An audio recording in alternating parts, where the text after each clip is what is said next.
Today we're going to talk about 6 simple and affordable upgrades you can do on your home to increase the value. So if you just bought your first place or you're working on a tight budget, still want to build equity, there's top things that we want to look at, and today we'll talk about 6 of them. Yeah, and I think a big thing with this, it's funny, I just had a seller that had me over, and she was going to do, she's like, I want to know what I need to do to my house, to get it kind of ready to show, right? Because we're going to list it in January.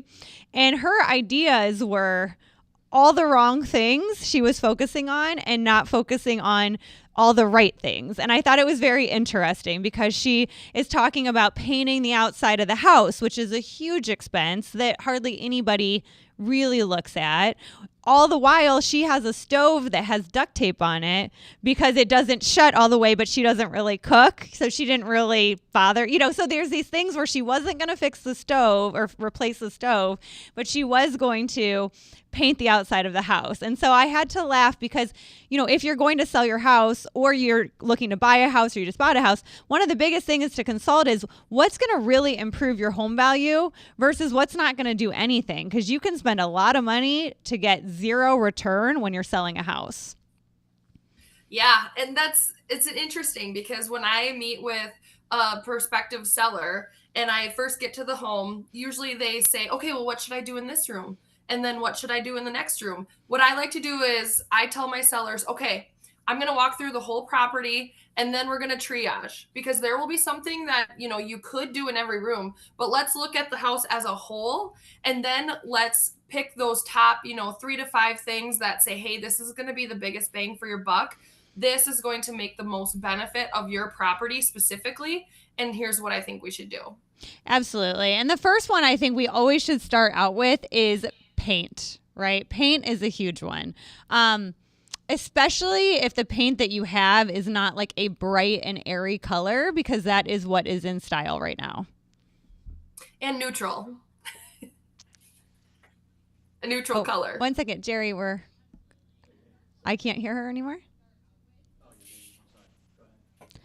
So anyway, I think that paint is great and it really is a bright and airy color and it can really transform your home. Yeah. And making sure that it's a neutral color. So those paint and first impressions, but don't buy the cheap paint that's watery, that looks like crap. Like literally, it's okay to splurge a little bit on paint because you definitely notice. And then you're not having to do 3 coats. It just looks so much better. It can just freshen up something so quickly when you're using good paint and neutral colors. And it's really not that much of an expense. And a lot of times you don't need to paint the ceiling either, because the ceiling when you paint is the big difference in expense a lot of the time. And as long as the paint, say you had a light tan and you're going white or, a little off white and you're going white, you don't really need to paint the ceiling. It's not that big of a deal. But, buyers can't look past paint a lot of times. Like you'll have a kid that has a pink bedroom or you decided to paint the dining room red or whatever your deal is. Or the whole house is painted that tan, dated, old color, and it makes your house look so much older. And if it just had a white coat on it, it would look so much more open, so much more refreshed. And your investors can look past that stuff, but your buyers cannot.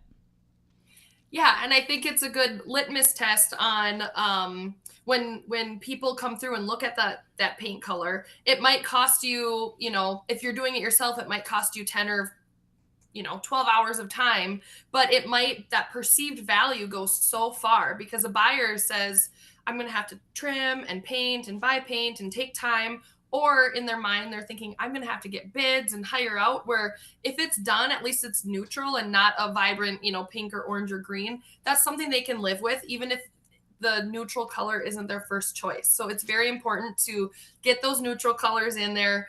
And like you said, a white or an off-white, it makes everything so crisp and clean. And what's crazy is there's these cookie cutter homes, right? And I'm, taking an investor to see them.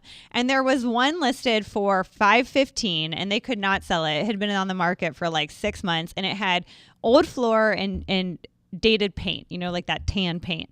And there was another one that was fully updated with like new floor and paint, but it really was a floor and paint issue. Like, yeah, the cabinets were a little nicer, but it was $575 and it sold in like 2 days. And there was Wow. definitely not, 50 some $1,000s in work between the two. So literally the investor bought it, put new floor and paint in. I think that it was like less than $10,000. And then it was like 90% as nice as the other one, right? But people couldn't look past it. They couldn't look past, the next thing we're going to talk about, the old fixtures, the floor, and the paint. Like they just couldn't look past it because most people can't. So these little things could have gotten this guy so much more money. Yeah. It's crazy how little things like that go a long time. And you mentioned the fixtures and the lighting. That is one of the easiest things, especially if the electrical's already there. And you have like these old grandma lights, or, sometimes they call them the boob lights with the little, twist thing on top. Yeah. Nothing worse than that. And you go to Lowe's or, Home Depot and these places, you can get nice, affordable lights depending on the property. Or if you have a higher end property, then obviously you're going to want to get something a little bit nicer than that. But it just makes such a difference at a lower cost. The perceived value again on lighting and fixtures is worth the investment of that prior to sale. Absolutely. And what I'm seeing a lot now, I don't know about in your area, but in my area, black fans, black lights, like that is a huge upgrade to your house because it just modernizes it a lot versus like the white fans or the wooden fans. Like everything that I'm seeing in the more redone flipped houses is all your black fixtures, and it does look extremely nice. Yeah, and we're a little bit behind being in the Midwest. We're usually behind a little bit on the trends, but we are still definitely seeing the matte black and then also some of like that brushed gold, or peeps of that throughout properties. So it's been really fun to see some new and different things being introduced versus, the honey oaks and the normal type fixtures, I guess. So exactly. And if you're going to update it, and you're going to sell it right away, you want to update it to modern or, what's going on in your market because, so just look at like what the flippers are doing because they're usually pretty in touch with the color schemes and different things that are trending. But those really can upgrade your house. And this will take us to number 3, which is a kitchen mini fresh.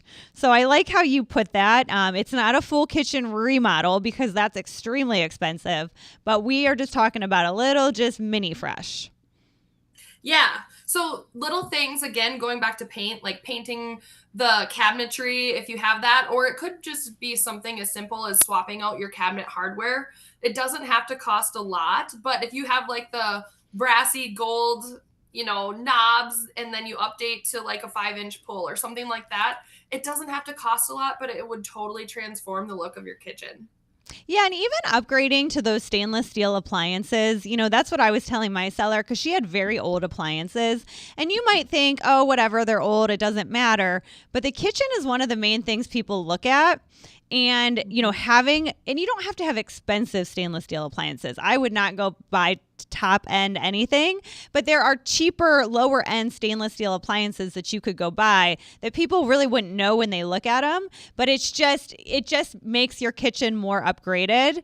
And definitely you don't want anything that's super old, like that stove with duct tape on it. The rest of her kitchen looks so nice, and she didn't have stainless steel, but the appliances, they were black and they went with this color scheme of the house.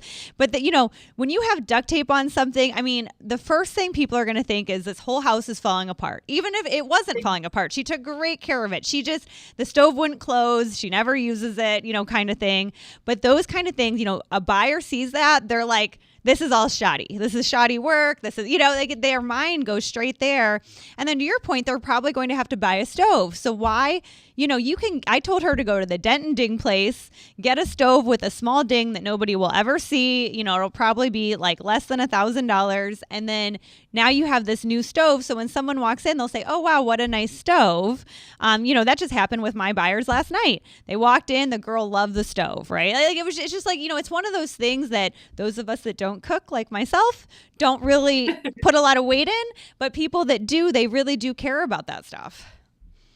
Well, and what you said, Danille, about the duct tape on the stove, if somebody, that homeowner didn't use the stove, but most of the homeowners will. So when they look at that stove and they see that duct tape, they're thinking, oh, if this homeowner fixed that with duct tape, what else did they, fix that's janky or halfway repaired? Like, it gives you an impression of the home. So because a buyer isn't going to know that, hey, this seller hates cooking and they never cook, but they take care of everything else. A buyer's not going to know that. So you have to be mindful of what people are going to have as far as impressions when they're walking through your home. Right. And people are so jumpy right now. Like the buyers are so jumpy. The littlest thing just makes them freak out and, not. So seeing something like that, I mean, I know those of you listening, especially you investors, are like, that's so ridiculous. You just replaced the stove. But on a home buyer's mind, especially a first time home buyer, they are just waiting for something to go wrong. So when they see that, they just immediately think this is like not a good situation. Right. And so it's something so small as that could, trigger them. Mm-hmm. And then I like number 4, you put bathroom boost. Yeah. So again, here, not a full remodel, but if you need to upgrade, a mirror or a faucet or even a shower head, those little things make such a big difference, and that doesn't break the bank. It's really simple items. If there's a faucet that's corroded or a shower head that's, clogged that doesn't give good pressure, well, then that might come up in an inspection. So there's just these little things that, give an extra boost, a bathroom boost to the impression of a buyer. Yeah, and the bathroom's a big deal, right? Kitchen and bathroom, that's where all the money can easily be spent to upgrade them. But you can, like you said, just do something more mini. But you know what I hate in bathrooms is, one, I hate those mirrors that, the cabinet's behind and it's off to the side. Like, I hate that. Yeah. And then I also hate the lights that are just straight across and they're like bulbs, It's like those two things. And then the bulbs don't match. They're like different brightnesses. Yeah. Or it's like a brassy gold, you know what I mean? Like it just, and the truth is, you can go get one of those things, for $75 or something and install it to make that just a little bit nicer, like, because you already have the electrical wiring. So it's as easy as taking that off and putting something different up, and that immediately modernize, that and a mirror immediately modernizes your bathroom. And the other thing that's really out is, like, especially in your like really old school homes, is how they had the mirror that took up like the whole wall, all the way across. Like, that's super out of style. And now what would be in is taking that down and just buying like big mirrors for each sink, and it's not expensive. Like, you can probably get those on Amazon, I don't know, for less than $100, right? And you just hang those up, and those are, so if you did the light fixture in those mirrors and you kept the counters and you kept the cabinets and you kept the bathtub, like, you just upgraded it from like a 4 to like a 7. It just is that little bit where the couple walks in and like, we don't have to do that much to the bathroom, versus, oh my God, this whole thing just needs redone. Like, it's that perception, right? And the perception of value that they don't have to do more. Well, and one thing that's super easy, that's less than $10 for a bathroom, would be a shower curtain, like a liner. If it's showing like a little rust or, scale or just buildup, it's like, that's kind of gross. So that is literally a very inexpensive thing to just swap out in the bathroom, just to make it look a little bit more appealing and inviting and clean. Well, in my cellar, when I walked through their place last week, they did have, like, in the sinks, they had a little bit of like rust on the lining of the, where the water goes down of the drain. Yep. And I said, you just need to get some rust away and kind of just scrape all that, because those are the things people look at. It's not, he wanted to go in and replace the whole counter because he thought the counter was dated. Well, that starts to get expensive. And it really, in this case, was not necessary. It was fine. It wasn't super updated, but it wasn't bad. But it's like those things, like, you could have spent money there, but then not spent money, somewhere like doing the rust or the mirrors or whatever. And you know what else I told them too when I was looking at their bathrooms? She had the super old school toilets, like the really small ones, and I was like, these have to go. With the rug carpet lid. Yeah, right. I go, these have to go. She goes, really? I go, yes. I go, you can get a toilet for like $130, I think it is, at Home Depot, like a nice tall one. And they're cheap, but like they're fine, right? And they totally will upgrade your bathroom space because you'll have this nice big big toilet, because you have to think too, like us little women, we're like, whatever. But like, you get some of these men that are like 6'5", they're not going to be able to use this tiny little toilet. So like, they're going to want something more substantial. And, and she did that. She took a picture of the toilets and sent it to me. And she goes, wow, that made like a huge difference. I'm like, yeah. Because it was so dated with these tiny toilets. Yeah. That's so funny that you mentioned that, but it is something that could easily be overlooked. And then you go with it and you don't realize how big of a difference it'll make until you actually do it. Well, and I think too, I don't think that the buyers realize it when they're walking through. I think it's like a subconscious thing. Like, but if you have something nice, it just, it just makes them feel like it's just more updated. Yeah. Yeah. Which brings us to our next one. Number 5, curb appeal and outdoor space. So we touched a little bit about like paint or first impressions when you walk up. But one of those things that it's kind of a going joke for me and my family is house numbers, and how even swapping out house numbers, like the old or even like the sticker ones that some places have, like get those down and get a decent set of house numbers, whether you go on Etsy or, local place that you have. It just makes such a big difference. It's incredible and cheap. Yeah, I agree. And also plant some flowers or something. You don't need to go crazy, but like I live in the desert, right? So like, sometimes you go to these houses and the backyard is literally a pile of dirt, and there's a lot of expense to redo landscaping. So you shouldn't redo your whole landscaping. That would not be worth it. But I even see people get those big buckets and put flowers in them to just freshen it up a little bit. So it just makes the buyer think like, oh, look what I could do with this space, versus it's just a big pile of dirt in the backyard. Or like around where you could plant flowers around the front door, just something to make the home look a little bit more inviting if you don't already have that stuff in your yard. Yeah.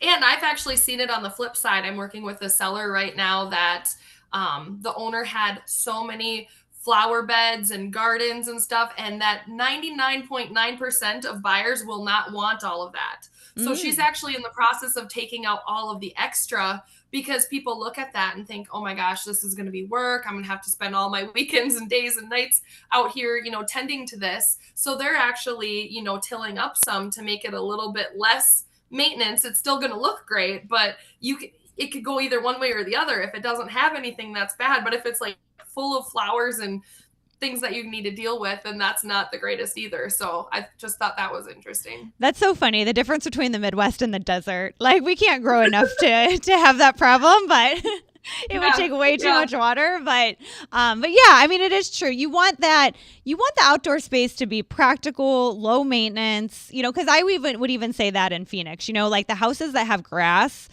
here are actually even harder to sell because grass is not common here, and it's like an extra expense. Where if you have nice landscaping that is very like, oh, you have to trim this twice a year, that's more appealing to most buyers, And in your case, you're saying the same thing, except you just in the Midwest naturally have more yard work than we do in Phoenix because things actually grow where you live. So it's just, but you don't want it to be overly done, but you definitely don't want it to be underly done either. Yeah. And another thing with the curb appeal or outdoor space is, if you do have a patio, make sure that you have a table and chairs out there, some cushions, or, lightly stage it so people can envision themselves, sitting outside or enjoying the space. And, if it's June around here, we have mosquitoes, maybe not at that time, but, just by and large, like little fire table or little, coffee end table thing outside, so people can envision themselves using these spaces. So it feels like an extension of their house, and it feels like there's more space than there actually is. You know what's funny about that? So all my rental properties have like little patios, and I bought this set on Amazon. It was like $250, and it's a high top table and 2 chairs because we have smaller yards there.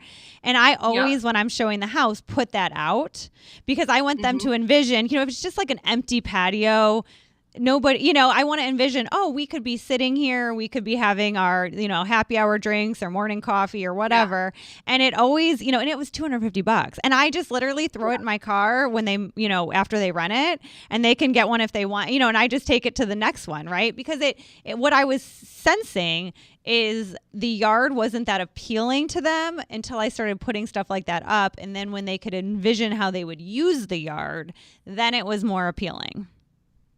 Yeah, I think accenting the type of lifestyle that you can live at any property, and that's a prime example. Like that's a really good example for people to take note of, especially if you're, thinking of selling.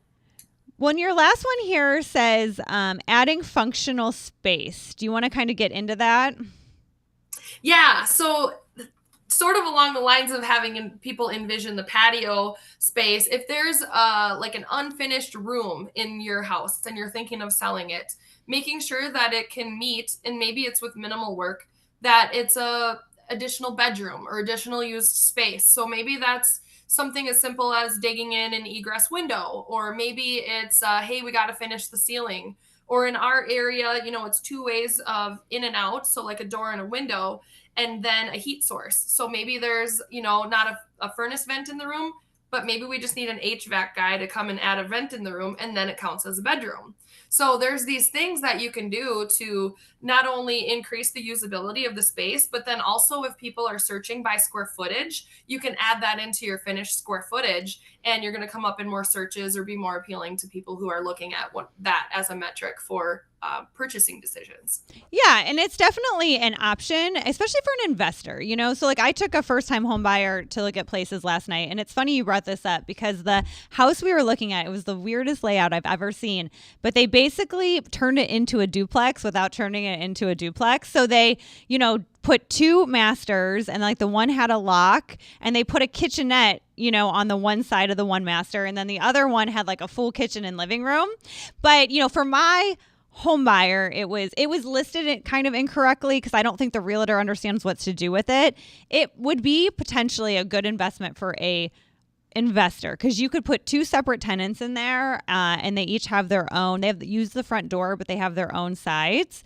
For a home buyer, it just wasn't making any sense at all, and he was like, "Why did they do this?" But I knew because I understand as an investor.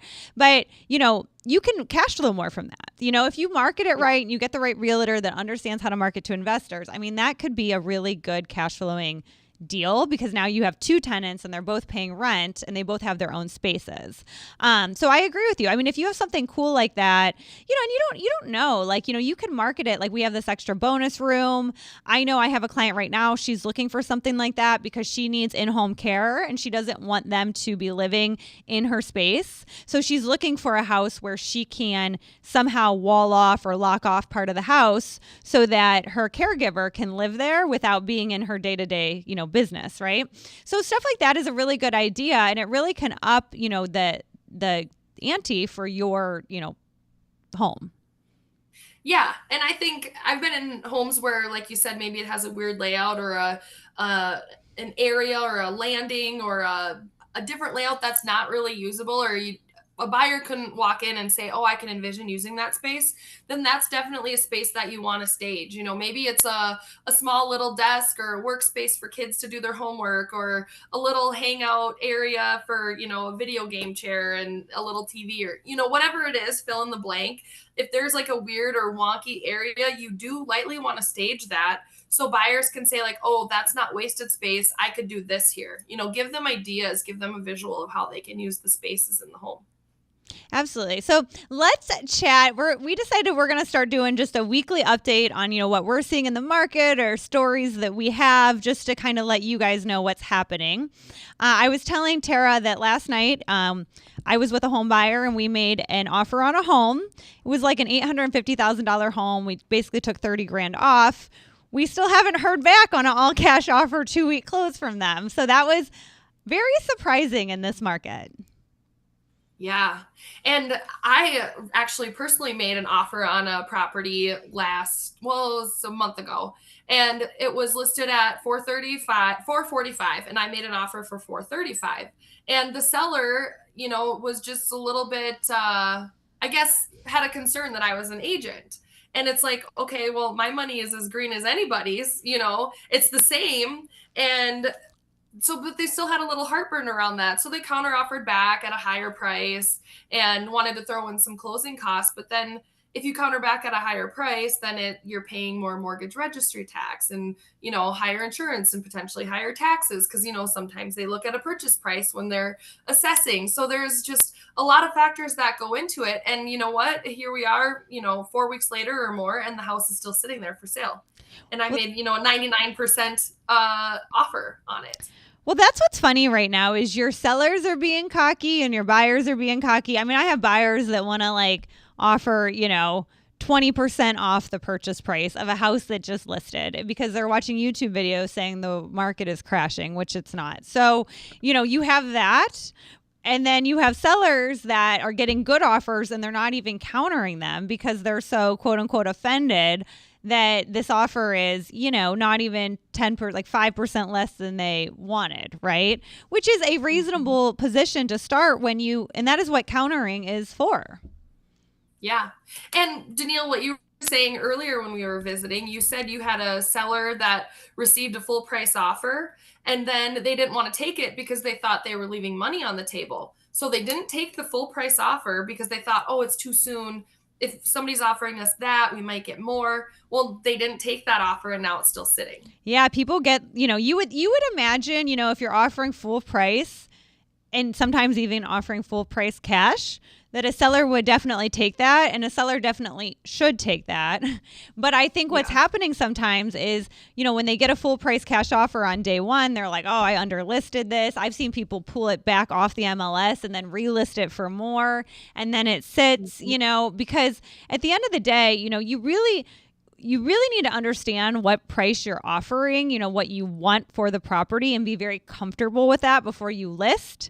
And then if you get that offer, you need to take it because that's a good deal for you. You shouldn't think that just because somebody is offering on day one that you're going to get all these offers because it's not really a multiple offer market. I mean, I've been in one bidding war in the past year. You know what I mean? It's not with all my clients. It's just not that kind of market. Back in 2021, that was happening, every single offer all the time. It's not 2021. So as a seller, you need to be countering some of these offers. I didn't tell you this, but I'm working with this cash buyer and he loved this house. And the day we went to look at it, it went under contract, but we went to look at it anyways. And he really wanted it. And he's all cash. So the home was $950,000. I couldn't even get the realtor to call me back to make a backup offer. I'm trying to make a backup offer. The realtor won't even call me back. He's like, he texted me, I'll call you in a little bit. Never called. So I just gave up. I'm like, okay, well, whatever. Well, sure enough, his buyer fell out after the inspection period. So then he calls me to let me know. Well, my buyer, we had already looked at other houses. Buyers kind of move on. You know what I mean? They get this excited, ooh, I really want this. And then if you don't get it and they look at a few more houses, the next week, they kind of forget about it. They forget all the feelings they had when they walked in. If he would have put him as a backup offer and he would have been sitting there and waiting to see if he got it, he probably would be under contract for that house right now. But because the agent was arrogant and he thought he had an offer and all was good, he told me to scram basically by not responding to anything I was sending him. And now, he's sitting there with a relisted home. And he had 100% cash buyer offer. And the truth is a lot of people, that's why you really have to look because a lot of people, when you list a home, you don't really know what your listing agent is doing behind the scenes and if they're getting back to people. And, because I guarantee these people that were selling the home would have wanted to have a backup offer on their house. Especially if they were educated that 20% of deals right now are falling through because that is the number.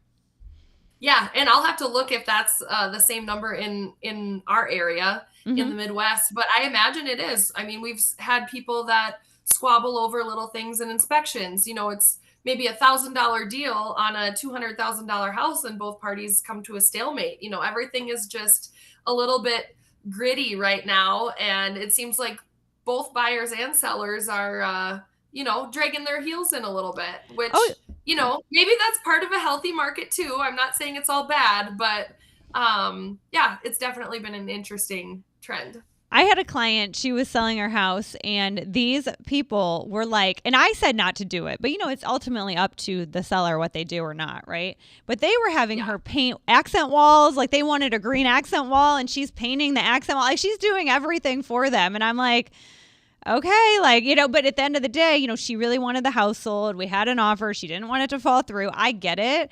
But it's like these things are happening every single day. These buyers are being crazy on their side and that's falling through, or the sellers are being crazy on their side. I mean, I had to deal with the seller and it was like 650 grand. The buyers wanted another, 3 or 4 grand off because the pool needed redone, and that came up in the inspection. And they were willing to pay half. And she said no, which I kind of thought was a little bit crazy because it did need done. And you're going to have that issue with anybody that is buying this house. It had cracks and different things. And her house is still sitting, all over, 3 or 4 grand on a $650,000 offer. I mean, it's one of those things where, and I don't even always want to blame the realtors because sometimes all we can do is educate. The client makes the ultimate, decision, but it's not that kind of market. If you have an offer and it's something legit and it's 3 or 4 grand, you're going to have to fix it no matter who is buying the house, because these buyers right now, it's not coming as is like it was back in the day unless you're listing it for a very inexpensive price. Yep. Absolutely. And kind of along that note, before we wrap it up, I want to tell you one more thing because it just reminded me. I've got these sellers and they had their property listed with another agent, at a higher price, 420 or 415, something like that. And they came to me and said, hey, we really need to sell our house. They had a construction loan that was going to be redone. They needed to pay that off. They didn't want to carry two. So they listed it, and I told them, I was honest with them, and I said, I'm not going to be the one to list your house for the top dollar that you want based upon the comparables, based upon the market data and analysis. I feel like you should be listed, around that 350, 360 mark. And they're like, ooh, that's $60,000 or $70,000 less than where they were previously at. And, they need this money. And I'm like, look, you can continue paying on this loan and your property that you're trying to sell and see how it goes and do small little price reductions, or you can do a bigger reduction, cut your losses, and you're going to be money ahead because you're not going to be carrying it, through the fall and winter, having to blow out the snow for showings and deal with it from living hours away. And I said, look, I'm not here to be your friend. I'm telling you, this is what we got to do if you want to get it sold. Like, I want to get you the most money for it because I work off commission too. But, something's got to give here. And all of the offers we were getting were like in the low 300s, 320, 330. Well, when we dropped that price to 360, we got like a 350-ish offer. And I said, this is where I knew we needed to be. Let's do this. And they are bringing a little bit of money to the table to get rid of it, but then at least they're cutting their losses. So sometimes it is just having both parties being willing to give and come together, and, we're getting it done. So when I like how you said, I'm in the business, I always tell people, and I'm not trying to be rude, but I'm in the business to sell houses, not to list houses, because I think a lot of realtors, you're always going to find a realtor that's like, sure, I'll list it for this top dollar. It'll sell that. I would say some people need to hear that and just want to hear that. And they want to list with a realtor, and they're going to list it at the price they want. And it's just going to sit and it's going to trickle down in price. Yeah.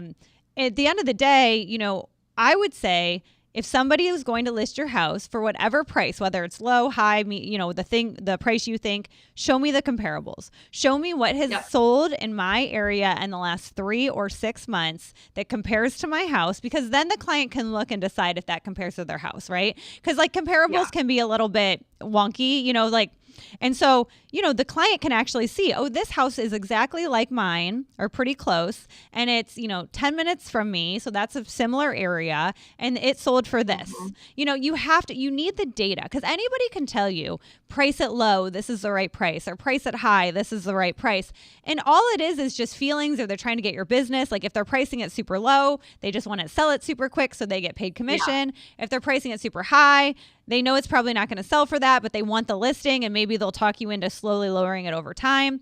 At the end of the day, if you want to sell your house, you have to look at the comparables. And right now, sellers are hesitant to do that, because what they're like is like, no, like, it was worth $700,000 a year ago. So what do you mean it's only worth, $650,000 now, right? But the market is slower. It is definitely a buyer's market. Prices haven't went down like crazy, but from the highs of the high, they've went down a little bit, right? And so, you have to kind of be realistic. And with people, I always like to, I like to price it, at least at market, or even if they want to sell it quickly, a little below market, right? Now if you're living in it and you don't care if it sells or not, like, we can price it high and just see what happens, right? But I'm talking about these houses where the people are moving. They've already bought a house. The house is vacant. Like, you don't want your house to sit, because if it sits, then it's costing you money every month.